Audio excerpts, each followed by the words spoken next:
Gracias por seguirnos en El Mundo desde el Sur. Soy Luis Francisco Blandón. Nuevo capítulo en la crisis comercial y arancelaria impulsada por los Estados Unidos. China ha decidido suspender las compras de aviones y refacciones de la gigante de la aviación, la empresa Boeing. Esto es la fotografía de lo que analistas ya habían anunciado. Las amenazas de Donald Trump lo único que logran es incluir cada vez más sectores a su guerra arancelaria que podría describirse como un vórtice en el cual nadie gana. La empresa con sede en Arlington, Virginia, podría ver encarecerse el precio de sus aviones en comparación con la de sus dos principales rivales, la europea Airbus y la comercial Aircraft Corporation of China. Y el escenario es igual en otros sectores. Empresas estadounidenses como en maquinaria, en textil, electrónica, electrodomésticos, pues podrían presentar un encarecimiento de las piezas, materias primas e insumos que compran de China, con lo que afrontarán el doble de reto de tener que trasladar parte de su producción y de perder competitividad en el mercado chino. Parte de este escenario, como decíamos, un nuevo capítulo en la guerra arancelaria de los Estados Unidos. Pero debo recordarle a través de nuestras redes sociales, a lo largo del día, también hemos sondeado la opinión de nuestros usuarios sobre este tema. Algunos de ustedes ya han participado respondiendo la pregunta que le hemos hecho al respecto. Sin embargo, aquí le comparto nuevamente el código QR para que pueda participar. Presidente chino Xi Jinping realiza una gira en Asia para reforzar relaciones comerciales en la región. Mientras tanto, las tensiones con Estados Unidos se agudizan y Trump parece angustiarse. ¿Qué cree usted que va a pasar? China se reorganiza y promete grandes resultados. Tomará fuerza un nuevo orden mundial. Trump continuará su plan de chantaje y Washington cederá el diálogo con Beijing. Son las opciones. Si aún no ha participado, puede hacerlo con el código QR. Más adelante revisamos y, por supuesto, asociamos todas las respuestas. Vamos de inmediato al análisis. Me acompaña en la distancia Sergio Rodríguez Helfestein, historiador y escritor, a propósito del tema. Muchísimas gracias, Sergio, por tu tiempo con nosotros. Bienvenido.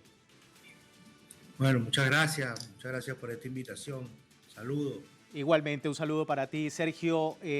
Nuevo capítulo, decíamos acá en el programa, de lo que significa pues esta respuesta de China hacia un gigante de la aviación y que efectivamente incluye el gobierno de los Estados Unidos, un nuevo sector que puede verse muy perjudicado en esta guerra comercial. ¿Tu lectura? Bueno, si se trata de capítulos, hay que prepararse para algo así como el Quijote o la Biblia, porque esto apenas está empezando y vamos a agregar capítulos día a día. Creo que como he venido diciendo, esta es solo una expresión de un conflicto mucho más amplio. No es una guerra comercial, es un conflicto sistémico, es una confrontación integral en que lo comercial y lo económico es solo lo que se ve en la superficie, es lo que tiene más centimetraje de prensa y minutos de los medios audiovisuales, pero no es lo más profundo de lo que estaba ocurriendo. Aquí, como digo, hay una confrontación sistémica en que todos los días vamos a ir descubriendo aspectos nuevos en los cuales se manifiesta. Hay una confrontación en lo político, hay una confrontación en lo económico, en lo científico, en lo tecnológico, en lo militar, en lo ético, en lo moral. Es decir, es una confrontación múltiple. Y efectivamente hoy la noticia es la de los aviones. Pero vamos a seguir encontrando nuevas noticias en este sentido, porque China se viene preparando desde el año 2019 para esta situación. No es algo que lo está agarrando por sorpresa, no es algo peor de lo que China ha pasado en otras ocasiones de su historia. Y ahí en China el modelo económico de China, el modelo de economía socialista de mercado, no deja a su libre albedrío al mercado como en Occidente, sino que hay una economía planificada desde el Estado, y eso les ha permitido en la preparación de este conflicto tomar medidas previas para ajustar todos los instrumentos del Estado, de la economía, los instrumentos políticos y sociales para enfrentar esta situación que la administración Trump ha presentado. Sí, y tú decías preparación de China ante ese escenario y precisamente el presidente de China, Xi Jinping, lleva a cabo una gira por el continente asiático para, entre otras cosas, reforzar lazos comerciales en la región. Vamos a ver si me permite, Sergio, parte de la información. Hoy arribó a Malasia, pero ayer visitaba Vietnam, donde firmaba, junto al secretario general del Comité Central del Partido Comunista, To Lam, una serie de acuerdos de cooperación entre ambas naciones asiáticas. De acuerdo con medios locales, los acuerdos suscritos abarcan sectores como cooperación aduanera, comercio de productos agrícolas e inteligencia artificial. Bueno, Xi Jinping y To Lam presenciaron en Hanoi la ceremonia de lanzamiento del mecanismo de cooperación ferroviaria entre China y Vietnam.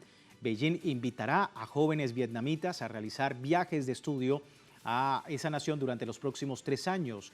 Una gira de Xi Jinping que ocurre en el marco, como decíamos, de esta guerra arancelaria decretada por Estados Unidos y por Donald Trump, que aplicó a importaciones chinas aranceles de hasta 145%. Xi Jinping, en un encuentro de miembros del Partido Comunista, animó a empresas chinas a invertir en Vietnam, asegurando que su país está listo para comprar más productos provenientes de esta nación. Una preparación, Sergio, que también da paso a una reconfiguración, ¿no? Porque veíamos recientemente también que China, Japón, Corea del Sur, que a pesar de tantas diferencias que han tenido en el pasado, después de 5 años en un alto nivel, han podido hacer a un lado todas estas diferencias y poder dar frente a todo lo que está planteando Donald Trump. Tu perspectiva sobre lo que está ocurriendo, esta reconfiguración de China, más allá de esa preparación que tú comentas.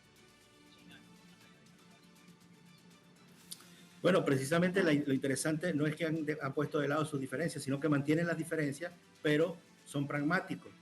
Buscan solucionar problemas que son comunes frente a la ofensiva estadounidense contra el mundo.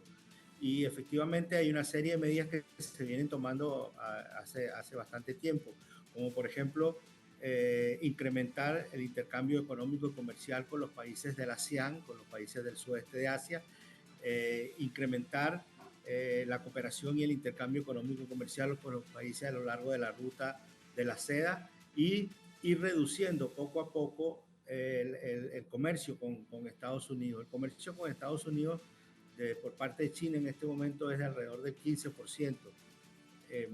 Por otro lado, también en ese sentido, hay lo que a mi juicio son las dos principales armas que tiene China para responder a Estados Unidos. Una es la posesión de los bonos del Tesoro por alrededor de más de 780 mil millones de dólares, que en cualquier momento, la semana pasada, ya China vendió 50 mil millones de dólares y eso remeció el estándar financiero del mundo. Y por otro lado también, China es el productor del 90% de las tierras raras y esas tierras raras, esos minerales, son fundamentales para construir armamento, naves espaciales y otro tipo de instrumentos científicos y de desarrollo tecnológico que son básicos para el desarrollo de cualquier país, en particular para el desarrollo de una potencia como Estados Unidos.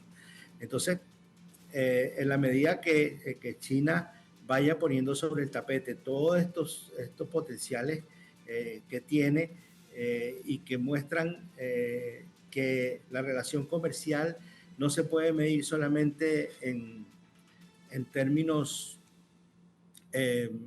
cuantitativos, sino que sobre todo en términos cualitativos. Yo recuerdo que en la guerra comercial, la llamada guerra comercial que estableció el presidente Trump en su primera administración contra China, en algún momento cuando empezaron a revisar los componentes, digamos, los elementos que se iban a poner bajo arancel, por ejemplo, Estados Unidos estableció que iba a poner bajo arancel, iba a limitar las ventas de hornos de microondas a China. Y la respuesta de China fue limitar la venta de cristales para la fabricación de los telescopios de la NASA. Entonces, Cuando Trump le plantearon eso, su secretario de Comercio le planteó eso, dijo, pero ¿cómo? Fabriquémoslo nosotros. No, es que no podemos. Entonces hay un elemento que no necesariamente tiene que ver con la cantidad, con el número del arancel. De hecho, en este momento el arancel de China es de 125, mientras que el de Estados Unidos es de 145. El tema es cuáles son los elementos que están sometidos a esos aranceles. Y ahí vamos a ver que hay una diferencia cualitativa muy superior por parte de China, sobre todo en lo que tiene que ver con elementos de carácter estratégico vinculados a la industria militar, a la industria espacial y al desarrollo de la tecnología de comunicaciones, donde la ventaja que tiene China, porque además, repito, se ha venido preparando desde 2019 para este conflicto, es muy superior. Y eso es lo que nos permite sorprendernos de la noticia, sorprenderse de la noticia de hoy de los aviones, pero es algo que está perfectamente calculado y planificado. El golpe para la industria de la aviación va a ser muy fuerte para Estados Unidos. Piensa tú que hasta hace 2 años o 3 años, el 25% de las ventas de Boeing fueron a China. Entonces, una caída de ese por ciento genera un conflicto muy grande, no solamente porque es una empresa que genera mucho empleo, sino que la caída de las ventas genera un problema económico. Entonces, repito, vamos a seguir encontrando situaciones como esta cotidianamente, porque hay una preparación de China y China no va a poner todas sus cartas sobre la mesa de una sola vez, sino que las va a ir poniendo consecutivamente, lo cual va a ir obligando a la administración Trump a tomar medidas. Ya viste que se eliminaron los aranceles a los celulares, a las computadoras y a los equipos electrónicos. Y eso porque tomaron una medida de forma impulsiva sin darse cuenta de las consecuencias que iba a tener. Bueno, poco a poco se van a seguir tomando estas medidas por parte de China, que ha planificado todo esto, mientras que en el caso de Estados Unidos responde a una política impensada, pero además sustentada también en el carácter de su presidente, que es impulsivo y que no responde necesariamente a las opiniones que le puedan dar a sus asesores. Sí, y justamente quería preguntarte ya para finalizar, Sergio, lo que ha comentado, por ejemplo, el secretario del Tesoro de la Casa Blanca, Scott Bessent, declaraba que Estados Unidos no descarta la posibilidad de romper las relaciones comerciales con China más adelante. ¿Cómo ves esa postura y lo que puede suceder, según tu criterio, en el comercio internacional? Bueno, eso yo no creo que ocurra. Ya lo anunciaron en la primera administración Trump, se habló mucho de la desconexión, de que Estados Unidos se estaba preparando para la desconexión. Eso es sencillamente imposible, porque Estados Unidos depende mucho más de China que China de Estados Unidos. Una de las cosas que China ha hecho también en los últimos años es desarrollar mucho más su mercado interno. Ha logrado colocar parte importante de lo que hasta hace unos años eran exportaciones, han sido colocadas en el mercado interno. Entonces, te repito, hay una gran preparación. Yo no creo que sea posible una desconexión, un rompimiento de las relaciones comerciales, porque se generaría un verdadero caos. Yo no sé si has visto en los últimos días cómo los chinos están divulgando una serie de videos cortos en los cuales muestran cosas incluso que hasta hace poco no se sabía, como por ejemplo que las carteras y los zapatos de lujo de las grandes marcas, comerciales, se fabrican en China. Por ejemplo, recuerdo ahora que se hablaba de una cartera de la marca Carolina Herrera que se fabrica en China a un precio de $1,400 y se vende a $40,000. Imagínate eso con un arancel. Por ejemplo, también se acaba de saber que los muebles de lujo de las principales cadenas de hoteles 5 estrellas y los muebles de lujo que se venden mucho países occidentales se fabrican en China. Entonces vamos a ir descubriendo cómo el mercado chino está mucho más presente de lo que ya se sabe. Sí. Entonces yo veo muy difícil de que pueda producir una desconexión total y un rompimiento de relaciones comerciales. Bueno, estamos muy atentos igualmente a ese escenario y, por supuesto, de todo este complejo desafío que se presenta no solamente para estos dos países, sino también para el mundo entero. Sergio, muchísimas gracias por tu tiempo, gracias por brindarnos tu opinión. Gracias a ti, saludos y buenas noches. Un abrazo. Bueno, así despedimos esta primera parte del programa. Recuerde, tiene tiempo de participar en la encuesta que hemos publicado en redes sociales. Al final de nuestra emisión analizamos los resultados. Acá está el código QR para que usted todavía pueda participar de la pregunta, escoger una de las opciones. Más adelante vamos a ver los resultados. Por lo pronto, vamos a una breve pausa. Ya regresamos con más del mundo desde el sur.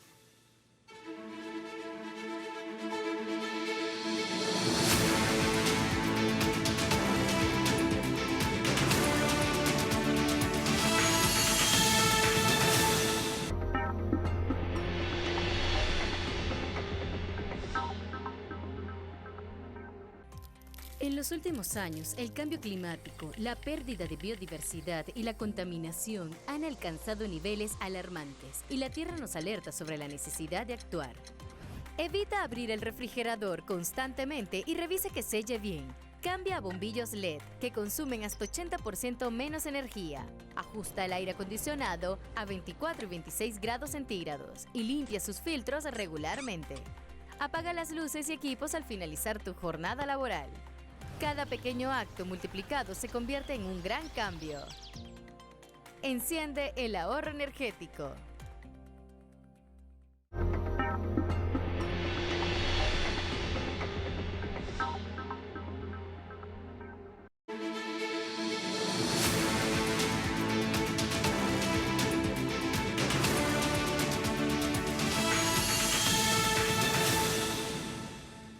Gracias por seguirnos en El Mundo desde el Sur. Decíamos sobre este nuevo capítulo de la guerra comercial entre Estados Unidos y China, cómo ha respondido el gigante asiático a todo el tema de los aranceles y, por supuesto, cómo ha sido también el impacto en los sectores más perjudicados. Pero también China responde desde el punto de vista diplomático. El portavoz de Exteriores de China, Lin Jian, afirmó que la cooperación entre su país y América Latina es una cooperación sur-sur, algo muy contrario a las acciones de los Estados Unidos en la región. Así lo dijo. China siempre ha mantenido una cooperación práctica en diversos ámbitos con los países de América Latina y el Caribe, basada en el respeto mutuo, la igualdad y el beneficio mutuo, lo que ha impulsado firmemente en el desarrollo económico y social de los países de la región y ha sido bien recibido y aclamado en América Latina. En cambio, Estados Unidos ha acosado y saqueado durante mucho tiempo a América Latina, convirtiéndola en una vena ácida. Estados Unidos no está en posición de hacer declaraciones irresponsables ni de señalar con el dedo la cooperación entre China y América Latina. Contundente la respuesta del diplomático chino. Vamos al análisis. César Villalona, economista dominicano, experto en el declive del dólar y de la hegemonía estadounidense desde El Salvador. César, un gusto tenerte nuevamente acá con nosotros. Bienvenido. Muchas gracias por la invitación, el gusto es mío. Sí, bueno, veíamos allí la respuesta desde lo diplomático de China, de esta manera de relacionarse con una América Latina desde un punto de vista sur-sur, bajo el respeto de una relación bastante horizontal, algo que no va en consonancia con los Estados Unidos, que ha dicho, según el jefe del Pentágono, sigue siendo el pato trasero de los Estados Unidos. ¿Tu lectura? Sí, yo creo que las declaraciones de Estados Unidos, alegando que China es un peligro para América Latina y que tiene una mala injerencia, son equivocadas. Son declaraciones políticas por el avance que está teniendo la relación de China con todo este continente latinoamericano, incluso con Estados Unidos y con Canadá, que tiene una relación muy fuerte. Pero no tienen fundamento ni histórico ni actuales.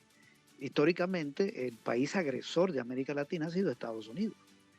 Solo hay que saber lo que hicieron en México con la guerra de 1846, la invasión que hicieron, y le robaron a México la mitad de su territorio, en una guerra de 3 años. En el siglo XX agredieron cualquier país de América Latina, Guatemala el golpe a Jacobo Arben, en Nicaragua después del derrocamiento de Somoza, la revolución sandinista fue agredida, una guerra de agresión en la década del 80 que dejó miles de muertos, minado de los puertos.